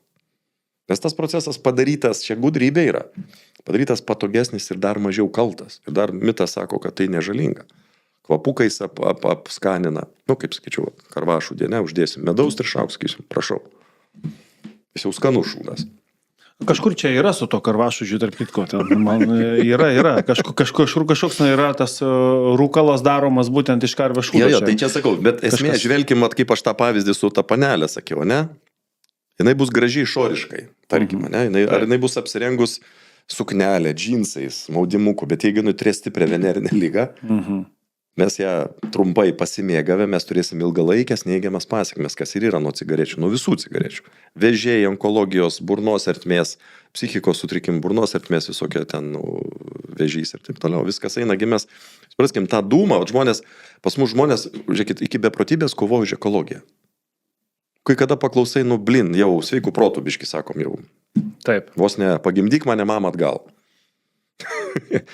O kai pažiūri, kas ką į save terpia ir traukia, ne? Kur tai, hebra, tai taupykit pinigus, eikit mašinų vamzdžius ir pauostykit, ką apsistovit. Čia humoras, aišku, bet kad sujudint žmonėms suvokimą grinai, suprantat, nes apie priklausomybės galima kalbėti per cheminį dūmo sudėtį, ten per fiziologiją. Aš linkęs pradėti visada sąmoningumą žadinti, pirmą nuo to žmogui. Supras, ką tu darai. o toliau supras, kodėl tu tai darai. Tugi ne pats tai pasirinkai, tave apžaidė ir tu patikėjai, kad tai yra gerai. O paskui jau tu pradedi tai daryti, o paskui jau žiūri, kad šitą čiulpį popierinę smirda, neskanu. O prašau tą plasmasės gabaliuką, dar ten, nežinau, kokių tų kvapų, žemuogių kvapas. Jo, ten begalė mėtos visokios. Nikotinas ir kava, mes dar prie jo truputį grįšime, nes tai yra ta priklausomybė, nuo kurios labai dažnai grįžta, išeina. Tai norėsiu paklausti apie šitą, kodėl čia taip nutinka ir kaip reikėtų elgtis. O dabar norėčiau paliesti mažus vaikus, ypatingai jų priklausomybę telefonams, 15 sekundžių trukmės video žiūrėjimui, kaip tai atsiliepia, kokio pačio patirtis yra. Nes tai jau yra truputį kita grandis. Tai yra vaikas, kuris galbūt kai ko nesuvokia, kažko nemasto, nors ten kažkas tai vyksta tikriausiai labai panašiai. Ir kaip čia reikėtų elgtis? Jeigu mes turim sąmoningą būtybę, kuri gali ateiti paprašyti pagalbos, čia nebeateis niekas jau. O priklausomybė yra. Ką galima padaryti, ne? Konstruktyviai žiūrint logiškai? Ribot? Reikia žiūrėti į šeimą kaip į sistemą, pirmiausia. Ne? Žiūrim ne tik į vaiką, žiūrim į šeimą kaip į sistemą. Yra tėvas, mama. Vaikas ten gimė, auga. Klausimas, ką tėvai su tais telefonais daro. Tai yra vienas momentas. Ne? Nes neretai, jeigu tenka man kreipiasi žmonės, tai kaip sakyti, tai tada pradedi vis tiek svarbios mums figūros yra tėvas ir mama. Mama 60% nemažiau svarbi mums psichologiškai, nes mes per ryšį jau su ja užmesgam. Taip. Tėvas 40% ir ten, kaip sakyti, proporcija, šiam ar mažiau, daugiau. Tai vėlgi tas pats pavyzdys. Ką daro tėvai? Ir kuo vaikas, čia yra aš vienas sluoksnį noriu tik parodyti, ką vaikas pakeičia tuo telefonu. Dažniausiai pakeičia tikriausiai tėvų laiką, ne? Aš link to lenkiu. Nes jeigu tėvas, tarkim, aš suprantu, dirbantys žmonės viską, bet jeigu jis grįžo po darbo, kad ir kiek pavargęs, bet jisai nusiprausė po dušu, pailsėjo pusvalandį, užkando, resursą atkamino ir eina pabūt su vaikais, tai jisai tada duos laiko savo. Jis tada skis hebrytę, padedam telefonus, kažko užims. Einam pažaidžiam, kaip sekėsi diena ir panašiai. O jeigu jisai grįžo po darbo, išgėrė 3 alaus, suvalgė karbonadą, atsigulė ant sofos ar ant lovos miegamajam, pasėmė telefoną, laptopą ar teliką įsijungė. Mes mokomės per akis. Tėvai mums yra labai svarbios figūros. Bet šitoje vietoje labai svarbi yra aplinka šeimos, vaikų. Mano atveju dažnai būna, kad mano vaikai sako, nėra draugų, arba mano draugai irgi žaidžia, arba kažkas tai tokio. Pats tu galbūt tą akimirkai neturi galimybės, ypatingai vasaros metu dabar, kaip pavyzdys, išvažiuoju iš namų, aš dirbti, žmona irgi dirbti, vaikai lieka. O tai jie sako, nėra nieko, visi sėdi žaidžia arba kažką ir aš noriu žaisti, arba mane kviečia. Taip toliau, vėl toksai tai toks atmazas. Reikia, Lanai, žiūrėti, mano nuomonė, reikia žiūrėti visą bendrą kontekstą, bet kreipti vaikus į tai, kad, kažko užsiimti. Ir kas dar labai svarbu, mano nuomonė yra, kad mes tėvai ugdytume savo vaikuose tuo, kaip mes su jais kalbam, kaip elgiamės, ką jiems sakom, ugdytume unikalumą ir pilnavertiškumą. Kad jisai nebijotų būti savimi išmintingesniu ir kitokiu. Tai reiškia, kad tada mažiau suveiks bandos principas, ką apie mane pagalvos. Jeigu aš ateisiu prie chabros, kurie ant suoliuko sėdi sukišę nosis į telefoną, aš ateisiu kažkur ir pradėsiu atsispaudimus daryti ar dar kažką, ar atsinešiu pagaliau šachmatų lentą, sakysiu, davai, chebra, pamankštinam raumenį. Nes giliau eina po to, tarsi, kad neiškristi iš minios, ne ką pagalvos, ką pasakys. Tai mes tėvai galim savo vaikuose tą ugdyti, edukuoti ir išmintingą unikalumą. Tu būk savim, tu nebūk kaip visi. Tugi negyvent, aš kai savo nekartą esu pasakęs, vėlgi ir prieš tą sporto salę nueidamas, gana žiūrėti, Tomai, kaip gyvena kiti. Gyvenk tu. Nes tengi mes žiūrim, kaip gyvena kiti. O kur mano gyvenimas? Būna žmonės prisėda prie tų Facebookų, šmeisbukų, ten po 3 valandas valagas, prabėga. Palauk, sako, atsisuk į save, žmogau. Gerai, kiti gyvena, o kaip tu jauties? Pragulėsi ten 3 valandas vakare su telefonu ir ką? Tešla, riebalai, apkiautimas. Ir tai kartoji. Tai va čia daug dedamų yra, bet sakau, ką mes galim kaip tėvai daryti, tai mylėti vaiką besąlygiškai, jį edukuoti, skirti savo laiką ir drąsinti vaiką, kad jisai nebijotų būti savimi, kad jis ugdyti jame pilnavertiškumo ir drąsos jausmą. Ir kad jis nebijotų kitą kartą klasiokam atėjęs pasakyti, jūs sėdite ten, norit žiūrėkite tos telefonus, aš einu ten kažką kitą padarysiu. Ir jam vienodai lygiai ramiai jis emociškai reaguoja į tai, ką kiti jam į tai pasakys. Kai jisai ramiai reaguoja į pašaipą, į kažkokį ten, tu čia ne kažkoks nenormalus, panašiai, kad jisai turėtų sveiką savivertę. Va čia yra labai svarbus dalykai. Tada jis dar bus drąsus pakankamai ir jis eis darys tai, kas teisingiau. Arba tai, kad tėvas išmintingas jam pasakys. Į mūsų pokalbio pabaigą aš vis dėlto norėčiau paliesti dar ir pačio gydymo kažkokius tai niuansus, kaip tai vyksta, kada žmogus turėtų suprasti, kaip turėtų atskirti kažkokius tai požymius, galbūt kokia ta paskutinė stadija. Dar kartą, kad tai pabrėžtumėte, bet aš dar noriu grįžti prie nikotino ir kavos, nes tai yra du priklausomybės faktoriai tokie, galbūt, sakykime, lengvi, nelabai ten ir lengvi, cukrus tas pats, nuo kurio grįžtama, išeinama. Ir tai tarytum, nežinau, vėl dopamino reikalai, malonumo, paskui kažkur tai tu supranti, kad tai tau jau kenkia, tu vėl išeini, vėl biški pasitvarkai, vėl grįžti. Su šiuo mechanizmu kaip kovoti ir kodėl taip nutinka, nes tai yra labai dažnai, tie tokie išeinu, grįžtu, mitybos plano laikausi, nesilaikau. Kava, kas yra kava, kofeinas irgi turi priklausomybinių dalykų formuoja, ne? Va, ir irgi tas stereotipas, elgesio modelis, elgesio programa. Kava, cigaretė. Ir žmogus tada įpranta. Jis įpranta kava, cigaretė, o cigaretė paskui alkoholį. Teisingai, kava, cigaretė čia labai populiarus. Šitie visi, kava, cigaretė, dažnai būna. Kava, tai čia rytiniai ritualai. Bet jeigu kalbėti apie kvaišalus, tai ta kava jis irgi priklausomybinį mechanizmą, priklausomybinių savybių turintis dalykas yra, o cigaretė toliau paleidiklis yra į kitas stipresnės priklausomybės. Kiek yra tyrimų daryta, tie, kurie, tarkim, sunkesnius narkotikus vartoja, jie visi arba didesnė dalis, jie rūko. Tai, cigaretė, alkoholis ir panašiai. Ką daryti? Tai arba savo galvą įjungti ir kažkaip tvarkytis, arba susiras specialistą, kuris paaiškins, kad už to rūkimo yra tavo rūkiminė programa, tarkim, ne? Ir tą programą padės pašalinti, perprogramuoti į laisvę nuo rūkimo programą. Tai tiesiog, paprastas mano tai būtų atsakymas toksai, užsinorėkit problemą spręsti. Kad gimtų noras žmogų. O toliau bandykit patys, jeigu matot, kad neišeina, ar neišeina, reikia spręsti iš savo rezultato. 3 mėnesių, pusmečio bėgi. Jeigu aš turiu rezultatą, reiškia, man gaunasi. Jeigu aš rezultato neturiu, tai reiškia, kažko man trūksta. Žinių, supratimo, įrankių, metodikų ir panašiai. Va, ir tada ieškoti specialisto. Blogiausia, kad jie visi nori mest. Ko nepaklausė, jo nori mest rūkyti, čia viskas noriu dabar tą susitvarkyti, noriu svorio numesti, noriu kavos atsisakyti, nes jau tas anas veikia, bet matyt, kad šiuo atveju, kada žmonės taip kalba, tai reiškia, jie dar nenori, nors ir sako, kad nori. Matyt, kad tas noras turėtų gimti jau iš kažkokios pasekmės, aš taip įsivaizduoju. Bet apie tą tokią stadiją iš patirties, kada jau ateina žmogus arba kada reikia išvelgti savyje tą jau priklausomą žmogų. Aš esu tokį girdėjęs dalyką, kai tie, kurie atmeta ir sako, kad ne, man tai negresia, man tai nėra, aš to ne ir panašiai, arba tas kalties jausmas kažkoks atsiranda savyje.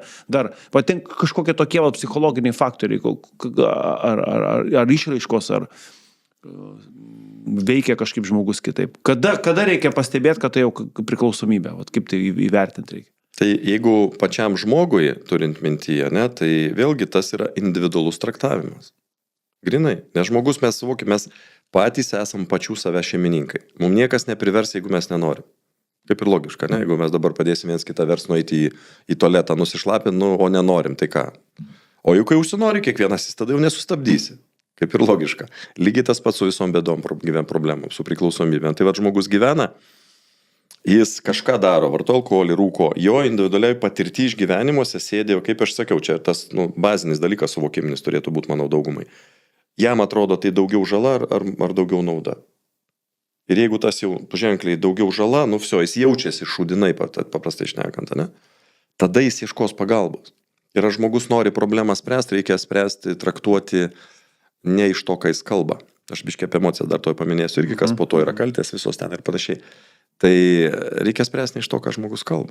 Reikia žiūrėti iš to, ką žmogus daro. Žmogaus tikrus norus, atspindi veiksmai. Tai jeigu bičiulis ar pažįstamas pačiam, oi reikėtų ir panašiai, tai reiktų perklausti, ar čia tu manęs pagalbos prašai, ar tu tiesiog nori išsipasakot. Sakys, ne, čia aš tik noriu išnekėti, padėjuot tam kartą. O jau kai jisai norės, jis sakys, klausyk, gal žinai, kas padės. Tai vėlgi kas gaunasi tada, kai žmogus jau užsinori, jisai kažko tai ieškos. Tai yra mano pavyzdys, kažkada aš kai užsinorėjau, tai aš šaukiau į visatą, kaip galėjau. Ir man davė variantą. Jeigu žmogus nenori, tai čia jų, nes nieko neišgelbėsim, supraskime, mes nieko neišgelbėsim. O šeimose vėlgi, jeigu grįžtai moterim, tas artimiesiam yra įrankiai, kaip sakyt, pagalba, galima teikti. O jeigu kalbėti apie kaltes, ką užsiminiai pats, ne, tai tarkim, po žalingų įpročių, pro intoksikaciją, ne, pas visus žmonės yra tam tikras kiekis sukauptų neigiamų emocijų. Nes mes reaguojame į gyvenimą, mūsų reakcija sudaro emociją. Tame tarpe mintys, emocijos, žodžiai, poelgiai. Va, ir kai pas žmogų realybė netitinka į blogesnę pusę, į blogą pusę jo lūkesčio, žmonės jaučia neigiamą emociją. Emocija yra virpesio, tam tikro dažnio, žemo dažnio vibracija. Baimė, pyktis, nuoskaudos, kaltė, įtampa, nusivylimas ir panašiai. Savivertės tokios neturėjome. Pasitikėjimo savim stoka. Va, savigraužos kaltinimai. Ir tada tas emocijas mes kaupiam per laiką kūne. Kiek jaučiu emociją, aš ją kaupiu kūne. Jinai niekur neprapuola. Laikas sumuoja ir tada aš tai vadinu emociniais blokais. Jie pasiskirsto kūne tam tikrose vietos. Net yra sistema psichosomatika vadinama, toks, kaip sakyti, dalykai, dėsningumai. Ir paskui, ko aš ilgiau nervuosi, aš savo pavyzdį, kaip paskui, pas mane daug streso iššovė, tai tada man reikėjo didelio kiekio alkoholio save alerament. Nes aš norėjau save nuskausminti, restartinti ir kad nejausto visų kalčių, pykčių, tą, ką turėjau nešiau savyje. Aš per tai praėjęs viską. Va, ir tada pa žmonės viena iš dedamųjų, kodėl jie daro intoksikacijas. Turiu minti kažką, narkotinio nuodo savybių turinčių skysčių ar ten substancijų vartoja, ar legalizuotų ar nelegalizuotų, čia skirtumo nėra. Va, tai jie kaip ir nori nejausti tų savo neigiamų emocijų. Tai labai populiaru, labai pa žmonės, tai sako, geriau iš nervų, kad nusiramint. Tai nieko ten nenusiraminsi, tik tai tam kartui atjungiu čia, nužudau kažkiek smegenų ląstelių ir aš nejaučiu to emocinio skausmo. Bet realiai psichika išbalado ant rytaus, to dar jo vala daugiau. Tai aš kai dirbu su žmonėm, aš paaiškinu priežastį, čia visi tie dalykai turi priežastis, jos yra žmogaus pasąmonė. Ir padedu išsivalyti ne tik, kad tapt laisvų nuo tam tikros priklausomybės, kur noras prapuola. Ir tai aš tai vadinu grąžinimu į prigimtinę būseną, aš nieko negydau. Aš sakau, hebra, aš jums padėsiu grįžti prigimtinę būseną. Nes pas mus daug mitų su priklausomybė pinta. Liga nepagydoma, paveldėjai, ten dabar sveiksi 20 metų. Blin, sakau, ką čia daryti 20 metų? Va, tai aš sakau, žmonės, aš jums padedu grįžti prigimtinę būseną ir kartu padedu išsipašalinti tą programą priežastį priklausomybės, bet kartu padedu išsivalyti tas neigiamas emocijas, ką žmonės turi prikaupę. O tai yra nuoskaudos ant tėvo, mamos dažniausiai. Nusivylimas savim, gyvenimu, baimės, kaltės, savigraužos, pykčiai, krūva visokių dalykų. Kažkokios traumos vaikystės einančios. Žinoma. Vaikystės trauma tai yra, kad paprašiau būtų aiškiau žmonėm, nes tokių pas mus savokos kartais naujas, kas ta trauma, tai nieks man kojos nesulaužė. Taip. Bet tarkim, aš augdamas šalia alkoholiko tėvo, kaip pavyzdys, tėvas sporto alkoholio, ir aš reaguodamas jį, aš jaučiau baimę, nesaugumą, jis ten pykosi su mama, aš slėpiausi po lovą, kaip pavyzdys. Va, ir pas mane pasąmonė tada susiformuos, tarkim, su tėvo figūra ir su alkoholio vartojimu susiformuos baimė. Va, tą emociją reikia išvalyti, aš tą padedu daryti, ne pokalbį, šia pokalbis mes nepateksime. Čia labai įdomu, o kaip, yra tie kodavimai legendiniai, ten 1, 2, 3, kaip ten užkoduoja, kažkaip ten, ne? Čia kodot gali bet kas. Hipnozė, kodavimai, ten akupunktūros kažkokios, tai nežinau, tie visi kiti būdai, jie veikia, ne visą laiką, žinokit, kažkaip aš girdėjau, kad... O jūs sakot, kad jūsų 99% jūs... Man yra toks efektyvumas, aš tą drąsiai deklaruoju. Kaip tas gydymas vyksta? Gydymas pas mane pagalba vyksta kaip? Ateina pas mane žmogus, aš pasigilinu, su kokiais lūkestį man kelia, kokiais turi tikslą, mes jį susikonkretinam. Ir tarkim, jeigu žmogus pas mane ateina, aš ir santykiai, emocijos padedu tvarkytis, ne tik su priklausomiu dirbu, tai tarkim, jeigu pas jį alkoholis ir aišku, po to aš jam paaiškinu, kad tu žmogau turi išgyvenimų, pergyvenimų turi. Kaip ir logiška, kažką užgilinio skyrybas, ten žmona ėdė, ten dar kažkas ten ir panašiai. Va, paaiškinu šitų dalykų priežastis, logiškai, schematiškai, nieko bendro tai neturi, su kokiais genais, vaikystėm ir panašiai, nes tai yra mistiniai dalykai, kur paskui, nes supraskime, jeigu logiškai sakyt, tu paveldėjai, tai kas paveldimas yra genas.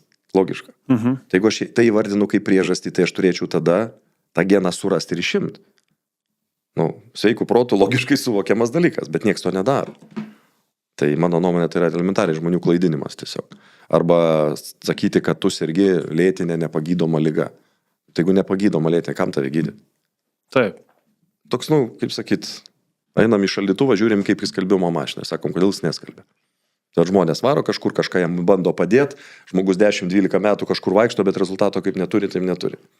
Tai aš ir vadinu tą ekspertiškumu, tai suprasti ir paaiškinti logiškai priežastį, visą mechanizmą ir savo darbę aš turiu tam tikrą autorinę metodiką, to pasieko aš viską paaiškinu, pritaikau tos įrankius individualiai, jų pagalba žmogus perprogramuoja savo pasąmonę.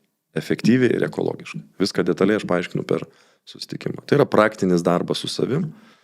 Ir viskas vyksta puikiausiai, tas pats efektyvumas yra 100%, 99%. Aš tą pasiekiu, aš čia ne mano pagyra, ateina realiai įvairių žmonės. Aš jau 15 metų tą darau. O ateina tokie, kurie netiki ir labai skeptiškai žiūri, ką tu čia man pasakysi, ką tu čia man išaiškinsi, o paskui pasikeičia. Ar turėjo tokiu atveju? Aišku. Dalis klientų ateina šiek tiek jau sumotyvuoti, ta prasme, į mano pusę, jeigu juos man rekomenduoja kažkas, klientai, tarkim, tokių apie 60% maždaug. O dalis ateina, taip, sako, kažkur mačiau tave ten YouTube, pažiūrėjau reklamą ten ar tinklapį kažkas, tai, ir sako dabar, įdomu, sako, paaiškink. Ir pradedi dirbti su žmogu. Sakau, tu manim netikėk, tu logiškai supras, ką aš tau aiškinu. Daug įvairių pjūvių, aš sakau, apie tos pačius genus, ten paaiškinu, kad tai yra nelogiški dalykai, kad čia ne jokia nepagydoma liga, nes jeigu nepagydoma, tai turėčiau aš kelt ranką, sakyti, aš pats deklaruoju, kad nepagydoma lėtinė liga, tai ką aš tau padėsiu? Aš kaip ir sveiko proto žmogus, aš logiškai neprieštarausiu pats savo. Tai aš užsiimu tų priežasčių šalinimu ir žmogui paaiškinu visą mechanizmą, ar tai apie tave. Taip, nuoskaudų stresų yra emocijų po alkoholio. Aišku, sako, aš prisigerdavau, tik susipykstu, tarkim, su žmona, ar ten darbė sunkesnė situacija įimu ir 0,7 degtinės šūkti ir sueina, sako. Pas apie tave, apie mane. Aš aklai nebruku žmonėm nieko, sakau, suprask, toliau duodu įrankį, sakau, pradėk tai daryti, suprantu, kad tu dar neturi patirties, netiki, bet daryk ir per 1-2 savaitę tu pradėsi jausti rezultato pradžią, jausti. Nesuprasti, o jausti. Ir sakau, ta tavo pokyčio juntama pradžia, tu pradėsi ramėti emociškai, tu pradėsi į alkoholį laisvėti, noro neliks ir tu jo nevartosi ir savo blaivybę priimsi kaip normalią būseną, nes pas mus žiūrėkim, kaip visuomenė neretai pateikia, tarkim, šitą klausimą. Ne? Sako, jeigu tu negeri, tu esi kažkoks... kaip ir gerti reikia. Čia yra visur taip. Tai yra klaidinga mano nuomonė. Kaip sakyčiau, jeigu tu heroino nesileidi, ką sakyčiau, tu nenormalus esi. Pavyzdžiui, tas pats kokainas, čia toks elito, žinai, kažkoks ženklas, čia jeigu tu kokainą... Tai yra tik stereotipai, nes kodėl jisai... Bet tai yra narkotinis nuodas. Kodėl jisai patapęs galbūt šiek tiek elito atributų, nes jisai brangesnis. Tai logiškai, kokainą sau leisti gali žmonės, kurie turi daugiau pinigų. Čia paprasta, čia yra kaina narkotikų. Ir viskas. Tai čia tiesiog, jo kaina, įprotis vartojimo, jisai ir prieina prie tam tikro segmento pagal perkamąją galią.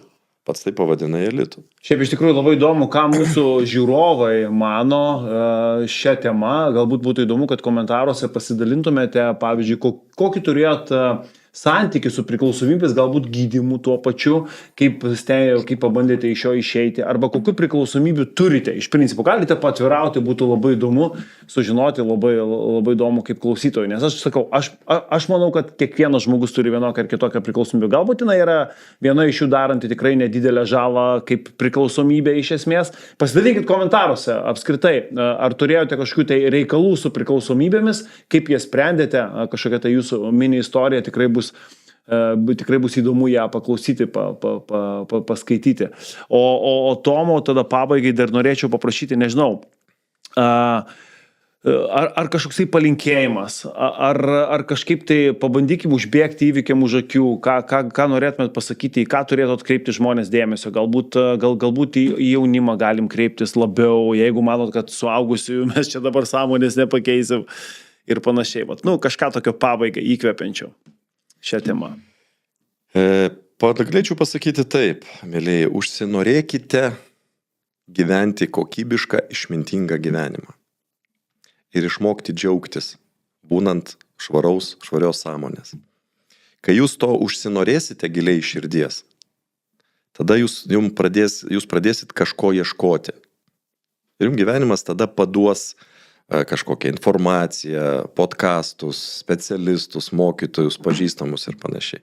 Tai būtų palinkėjimas tiesiog užsinorėkit nugyventi išmintingą, laimingą, prasmingą gyvenimą. Šiaip iš tiesų, jums ką tik kalbėjo du vyrukai, kurie būtent taip savo gyvenimą pakreipė po tam tikrų lūžių gyvenime. Tiek Tomas, jisai papasakojo savo istoriją, tas pats lygiai nutiko ir man, kuomet aš sulaukiau 30, šią dieną man yra 41 ir aš 11 metų gyvenu visiškai kitokį gyvenimą ir ta kokybinė kreivė tik tai kyla aukštyn. O jeigu jūs iki šios akimirkos klausėtės mūsų, tai galbūt jūs nepadarėte kelių labai svarbių dalykų, kurie yra mums labai svarbus. Tai yra užsiprenumeruoti kanalą, tai yra paspausti varpelį, kad kitas podcastas pasiektų jūs kuo anksčiau ir kuo greičiau. Tai yra uždėti tą patį laiką, kas padeda mūsų kanalui plėstis ir skleisti sparnus. Ir taipogi vienas kitas komentaras, apie kurį mes paprašome jūsų irgi tinklalaidės metu, irgi mums labai nauda, būtent kanalo sklaidai. Tai Tomai, dar kartą dėkui, kad atvykote, skyrėte laiko. Manau, kad informacija labai aktuali, labai naudinga. Žmonės tikrai išgirs, išsineš, atras save tose situacijose, tose stadijose, tame mechanizme vienoje ar kitoje vietoje. Ir atsiminkite, pagrindinė tikriausia žinutė yra šios mūsų tinklalaidės tokia: nereikia laukti dugno pirmą, ir jeigu jau jaučiate, kad artėjo tas metas, kada kažką reikia tvarkytis mūsų gyvenime, šiandien kalbant apie priklausomybės, tai užsinorėkite to labai labai stipriai ir viskas yra įmanoma. Ačiū, Tomai. Ačiū už pakvietimą.